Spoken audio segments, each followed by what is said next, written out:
The first two storylines in the Batman anthology comic Legends of the Dark Knight each had a strong supernatural element.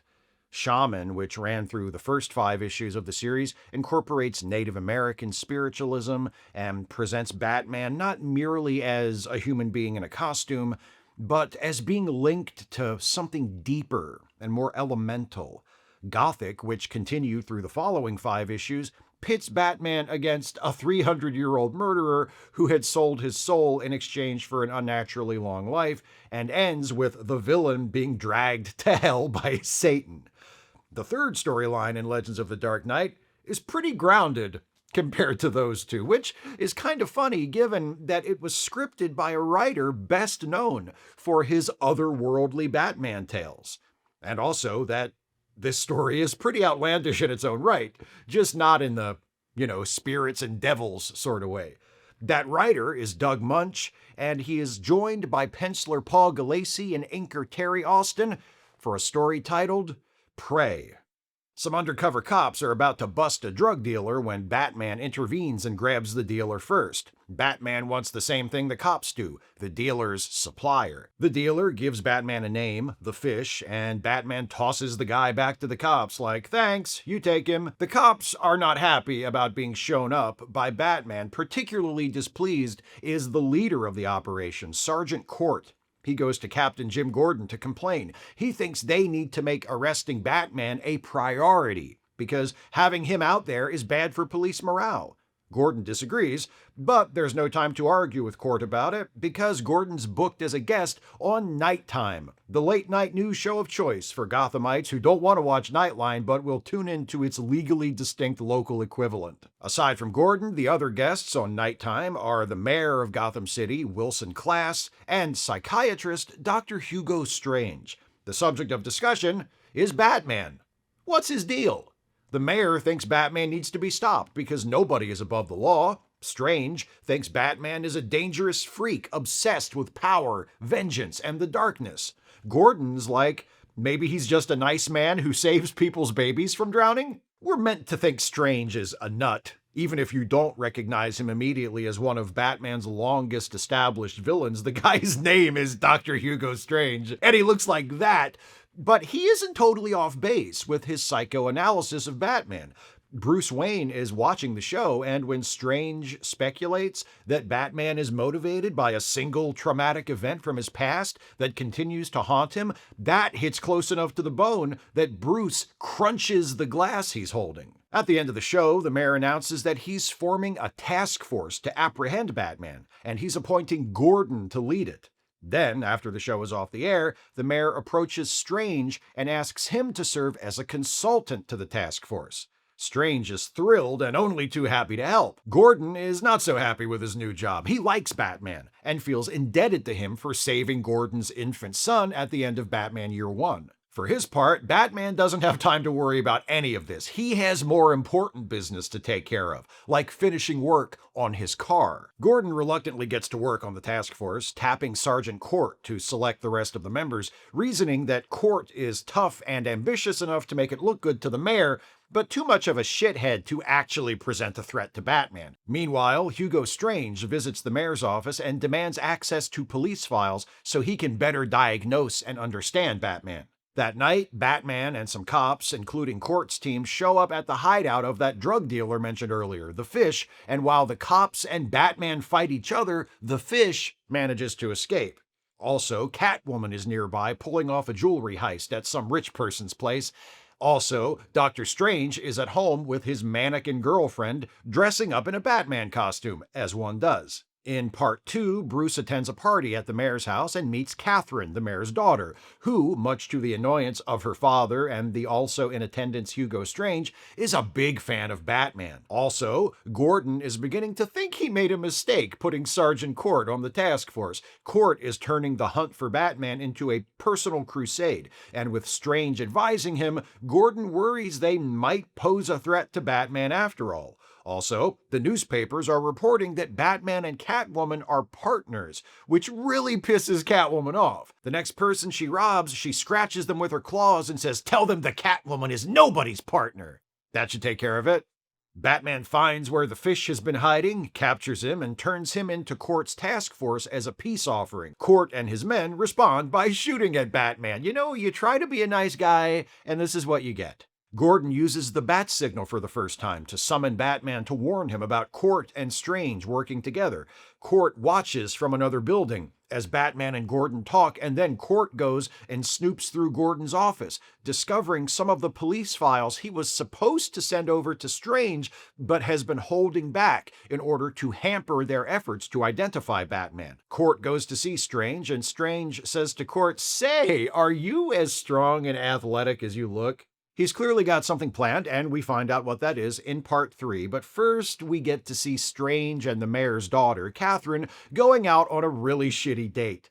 Catherine only agreed to have dinner with Strange as a courtesy, and she's bored by what a tedious creep he is. Strange is upset by how badly the date goes, and afterwards, he calls Court and has him come over. When Court arrives, Strange says, "Hey, I have a fun idea. How about I hypnotize you?" Court agrees, and Strange places him under hypnosis and gives him a costume, which Strange says will help him. "We've got to cleanse the night, Court," Strange tells him. Hey, Night Court. "You must become the scourge of the night. Do Batman's job, but do it better than he does. Become more than he is. That will break him, and then we can rid Gotham of him forever." So later that night, Court, I can't stop myself, influenced by Strange's hypnosis, puts on the costume he was given and ventures out in the guise of the Night Scourge, who looks like a particularly jacked member of Shredder's Foot Clan.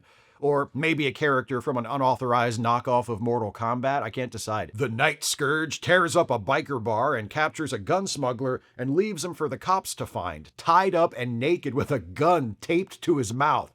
The next day, Hugo Strange calls a press conference where he declares that the Night Scourge is an example of why they must capture Batman as soon as possible to prevent any more dangerous copycats like this from appearing. That night, Night Scourge and Catwoman cross paths and fight. Batman shows up, and then he and Night Scourge fight, and Night Scourge gets away, and then Catwoman cracks Batman in the back of the head with a pipe and says, "I don't need your help." Depressed at being unable to defeat Batman, Court returns to Strange's place, and Strange says, "Hey, slight change of plans. Put on this Batman costume and go kidnap the mayor's daughter." Court's like, "Okay." And he goes and kidnaps Catherine, and the mayor witnesses it, and what he sees is Batman carrying his daughter out the window. So now, Batman is not only wanted for just generally doing vigilante stuff, he's also wanted for abducting the mayor's daughter. As part 4 begins, the mayor gives Gordon an ultimatum. He has 5 days to find the mayor's daughter and catch Batman, or he's off the police force for good. Meanwhile, Hugo Strange is getting drunk and dressing up in his Batman costume and threatening Catherine, who he has tied up on a bed. I wonder why he has such bad luck with women. Batman is on the run from the cops and takes to the sewers to get away from them. He wades through sewage for a few blocks, then emerges and pays a visit to Strange. He doesn't discover Catherine, but Strange does manage to expose him to a hallucinogen that he concealed in the head of his mannequin girlfriend, as one does.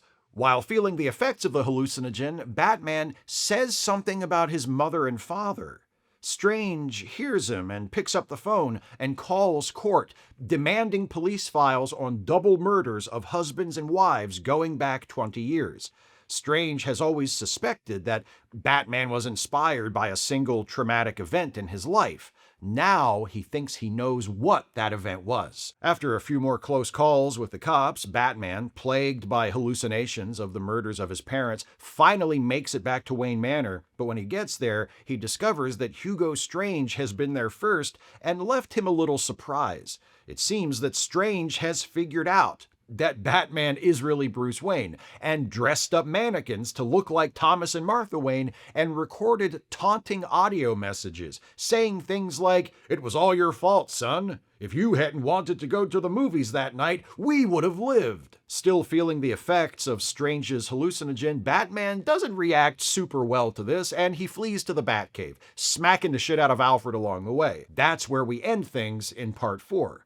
The 5th and final part begins with Batman still sitting in the cave, pondering just giving up the whole Batman thing for good. Bruce stays in the cave for 3 days, shaking off the hallucinogen and, as it turns out, working on his car. While he's busy with that, Court continues to operate as the Night Scourge, and Strange continues to menace Catherine while dressed in his Batman costume. Gordon discovers evidence that Court is the Night Scourge. Batman calls Gordon and they formulate a plan to stop Strange and Court once and for all. Batman drives into the city in his brand new Batmobile and goes to Strange's apartment. He asks about Catherine, and Strange admits that he was behind her abduction and that she's somewhere safe. When Strange brings up the mannequins of Thomas and Martha Wayne, Batman pretends not to know what he's talking about. Strange is like, "Your dead parents." Batman says, "My parents live in Paraguay." Gordon and another cop bust in and arrest Strange. They were outside and heard him confess to kidnapping Catherine, plus Batman got it on tape for good measure. They discover Catherine hidden in the bedroom. Then Strange makes a run for it, still wearing his Batman costume. Some cops outside see Strange and mistake him for Batman, who, as far as they know, they're still after for the kidnapping of Catherine. The cops shoot Strange, and he falls into the river. Gordon tells Batman of his suspicion that Sergeant Court is the Night Scourge, so Batman follows Court until he changes into his ninja costume. Then they fight it out again. This time, Catwoman shows up to help out Batman, telling him, "Now we're even," before disappearing. Batman chases the Night Scourge all the way to police headquarters, where Court unmasks and reveals himself to his fellow cops to keep them from shooting him. Batman arrives and tells them all that Court, as the Night Scourge, is responsible for Catherine's kidnapping. Court is not willing to go easy. He grabs a gun, and the other cops in the room all open fire on him. So much for the thin blue line, eh? That's it for store brand Sub-Zero. Or should I say, Batman wins. Fatality. Later, the mayor learns that Batman was responsible for finding his daughter and revealing her true abductors. The mayor dissolves the task force and tells Captain Gordon to focus on the real criminals from now on. That night, Gordon shines the bat signal again and meets with Batman. He tells him that Hugo Strange's body hasn't been located yet, but he's gotta be dead, right? Gordon also tells Batman that while he has nothing immediately to fear from the police department, there will always be cops and politicians who are out to get him. But Batman will be able to count on Gordon because, as Gordon's closing narration puts it, this city, God help it, needs him. Doug Moench has been writing comics since the early 1970s, and when I was a regular Batman reader in the 1990s, he was one of the big four Batman writers, alongside Alan Grant, Chuck Dixon, and Denny O'Neil. Moench has worked extensively for DC and Marvel, as well as independent publishers, but he's probably best known for his Batman work, and his best-known Batman work is probably the trilogy of Batman and Dracula Elseworlds one-shots he produced with artist Kelly Jones, Red Rain, Bloodstorm, and Crimson Mist. He also had 2 lengthy runs as the writer of the monthly Batman title, one in the early to mid-1980s and another that stretched from the early to the late 90s. Even there, his take on Batman often leaned toward the more grotesque and unearthly sides of the character. Prey might be the straightest, most meat and potatoes Batman story he ever wrote. It's also, for my money anyway, one of the best. Back in the day, Moench wasn't one of my favorite Batman writers, but something about him that I appreciate now, that I should have appreciated more then, is his willingness to expose Batman's insecurities, and also to invite us to question the validity of what Batman does. As an adult, I've always felt like one of the best approaches to writing Batman is to present him in a way that is morally neutral, neither approving nor disapproving of his crime-fighting activities. Of course, we're ultimately going to take Batman's side, because he's Batman, but it's worth asking the question, should we take Batman's side? Is what he does okay? Is it good? Honestly, Prey doesn't dive too deep into these particular waters, but there are multiple beats throughout its 5 issues where we see Bruce Wayne seriously questioning the value of what he's doing. Moench also gives us a version of Dr. Hugo Strange, who, while an utterly deranged, perverse incel weirdo, is at least perceptive enough to accurately identify why Batman does what he does. And he gets close enough to the truth in some of his other observations that it bothers Bruce enough to make him want to prove Strange wrong. Like Shaman, this story is presented as a direct follow-up to Batman Year One. Jim Gordon reminds us a few times of Batman saving the life of his son, James Jr., at the end of Year One, and there are a couple of pages, especially early on, that read as obvious references to similar scenes from Year One. But also like Shaman, eventually Prey moves off in its own direction, and the Year One connections wind up reading mostly like signposts to orient us as to when in Batman's history these events are meant to be taking place. The strongest parts of the story are the ones that reveal vulnerabilities and deeply held doubts within Batman himself, even before he is exposed to Hugo Strange's hallucinogen, which works on him in a manner reminiscent of Scarecrow's trademark fear toxin. We see Bruce reacting strongly to Strange's armchair psychoanalysis of Batman, after Strange goes on TV and declares that Batman is a mentally disturbed individual obsessed with darkness, revenge, and power. Bruce goes to the Batcave to work on his car, but he can't get his mind off of what Strange said. Bruce asks himself if it's possible Strange is right about him, if he is too obsessed, driven more by his own ego than his sense of justice. After he gets dosed by that mannequin head full of hallucinogen, Bruce finds himself sitting alone in the dark, in the cave, contemplating giving up Batman altogether. He's alone. Everyone's against him. He blames himself for the abduction of Catherine and the brutality of the Night Scourge, and he knows that Hugo Strange has discovered his secret identity. There's a moment where he seems to decide that it would be better for everyone to just retire Batman. Of course, he ultimately makes a different decision, but it's still good for the story and the character to give Bruce these moments of introspection, to show that there's more to him than a highly trained fighter and a brilliant detective and an ingenious tactician, to show that there is some part of him that is capable of asking, "What the hell am I doing?" to show that he's human. It is also not lost on Batman that both villains, Hugo Strange and Sergeant Court, are shot and killed by cops who think the person they're shooting at either is Batman or has done something they previously thought Batman had done. Prey's characterization of Hugo Strange stands out as well. Strange is one of the earliest recurring Batman villains, debuting several months before the first appearance of the Joker. Strange has always been unhinged, but his depiction in Prey takes that to a whole new level. This version of Hugo Strange is driven by his envy of Batman and his hatred of women, both of which have warped him into, and I believe this is the currently accepted medical term, a deeply fucked up dude. We see him spending evenings alone in his apartment, getting drunk and bitterly monologuing to a mannequin of a woman in lingerie. After he orchestrates the abduction of Catherine, he leaves her bound and gagged on a bed in her underwear and threatens her while wearing the Batman costume, which he apparently made himself. He's such a delusional, narcissistic, misogynistic mess. If he were a real person, he would have been appointed to Trump's cabinet by now.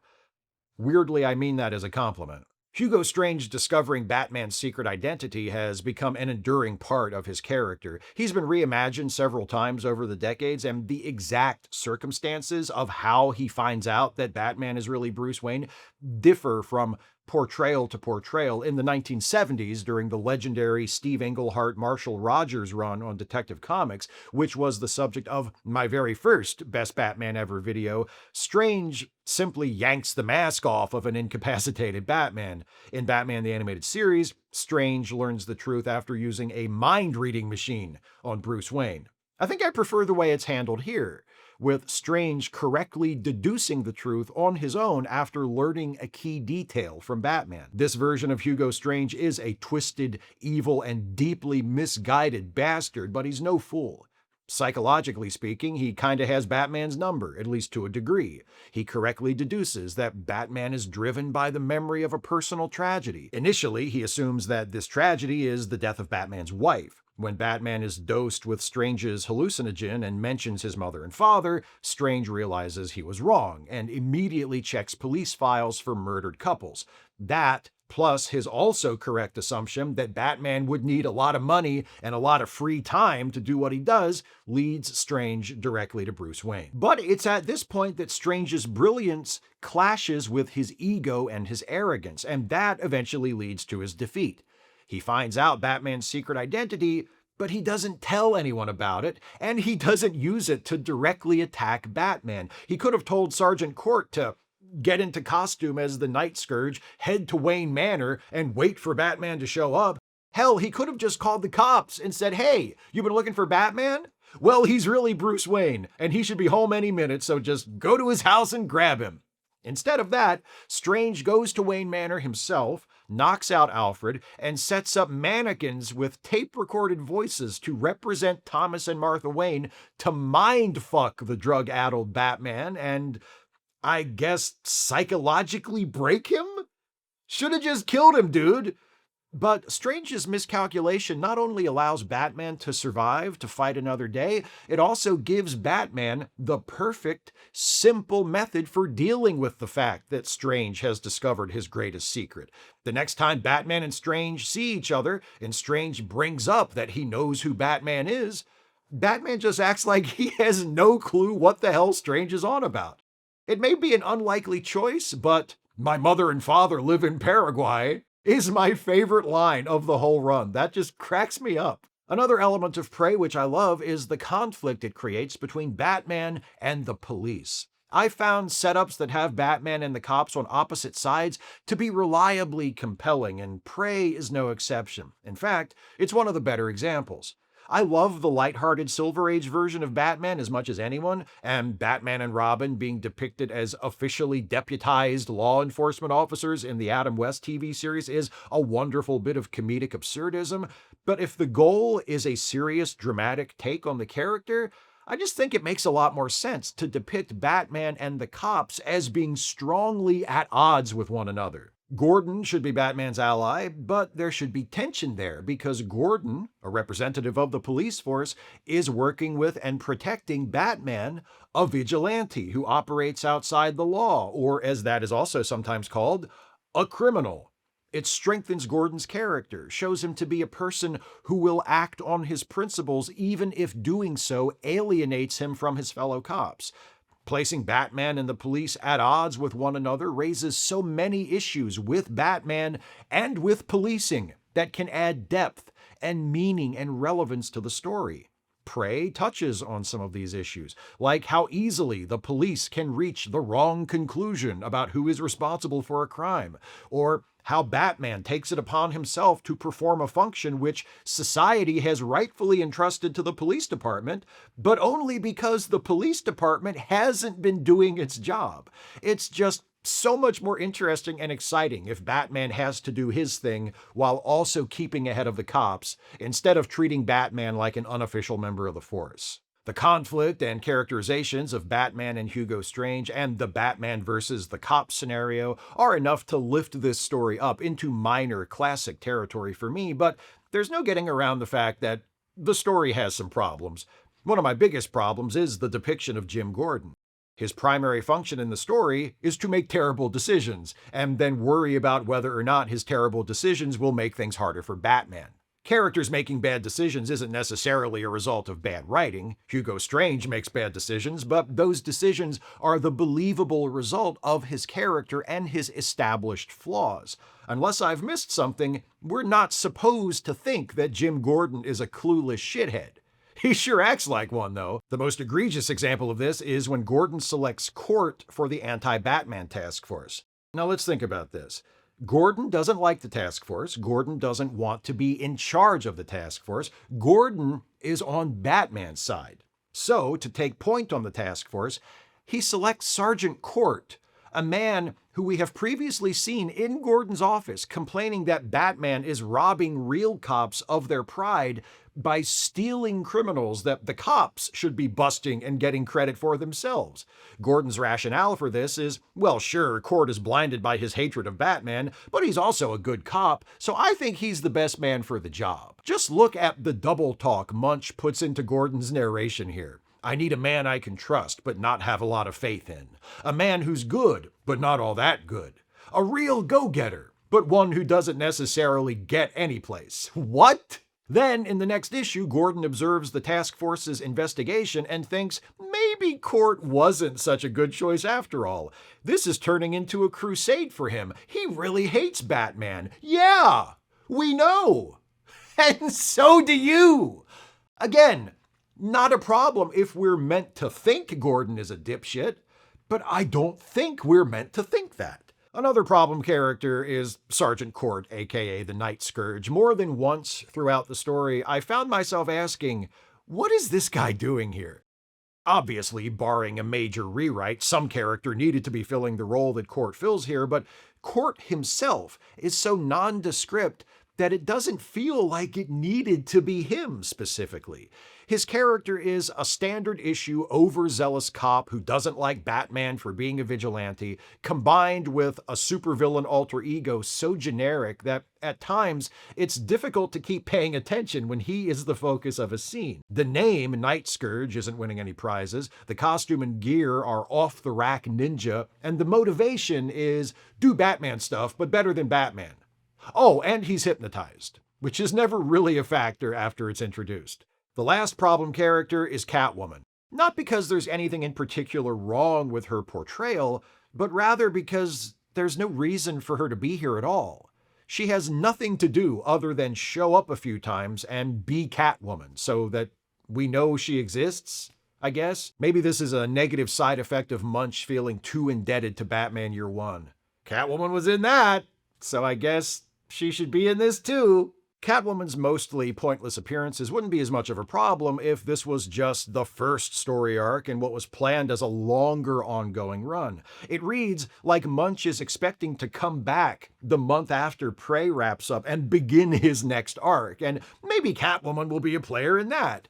Except that's not how the Legends of the Dark Knight title worked. It was an anthology. Every story arc was self-contained, and when it was over, a new one started the next issue with a new creative team. So why is Doug Moench setting up Catwoman like she's going to be a regularly recurring character in a long-term creative run?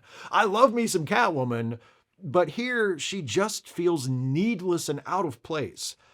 Catwoman is just one example of Moench's excessive devotion to the year one-ness of it all. We also get superfluous scenes dedicated to explaining where the bat signal came from, and Batman building and finally using the Batmobile for the first time.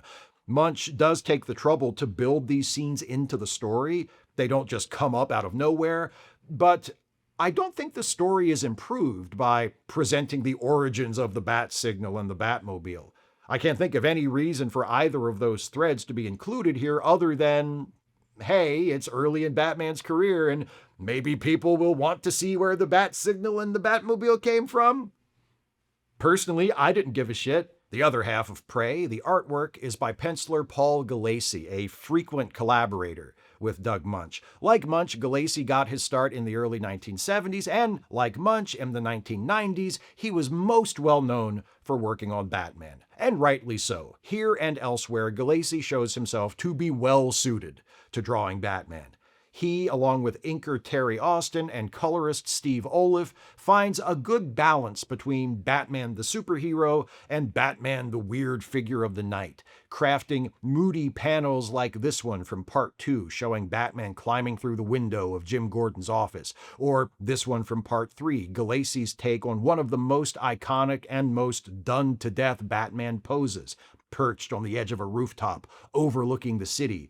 Gulacy, Austin, and Oliff present this familiar image without toppling over into cliché by letting the black define the figure and using the character's body language, his hunched shoulders, his one arm resting on his shadow-shrouded knee, to tell us a story about the character's growing exhaustion and frustration with the present situation, rather than just taking an excuse to show us Batman in a cool pose. Gulacy also excels at finding extreme angles that work to convey all the necessary information while also showing us the scene from an unexpected, sometimes dizzying point of view.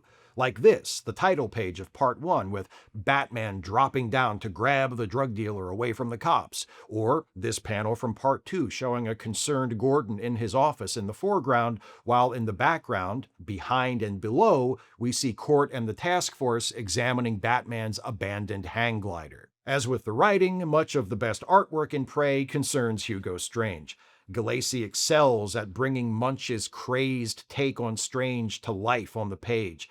Strange has been a recurring figure in comic books since the early years of the Golden Age, but rarely has he felt this unstable or this dangerous. His madness is most apparent in these scenes where we see him cosplaying as Batman, but it comes across in quieter, tenser moments as well, like this shot of him from his dinner with Catherine at the beginning of Part 3. The tightly drawn lips, the exposed lower teeth, he looks like an ape about 2 seconds away from tearing her face off. Then there's this, which is possibly my favorite panel out of all 5 issues, from when Strange is hypnotizing Court. Surreal, predatory, inescapable. Like the script, the artwork has its shortcomings. While some of Gulacy's action scenes are very good, others, particularly fight scenes, lack movement and dynamism. Some of his action panels look more like illustrations from a self-defense manual than moments captured from a violent struggle. Also, Gulacy isn't always so great with faces.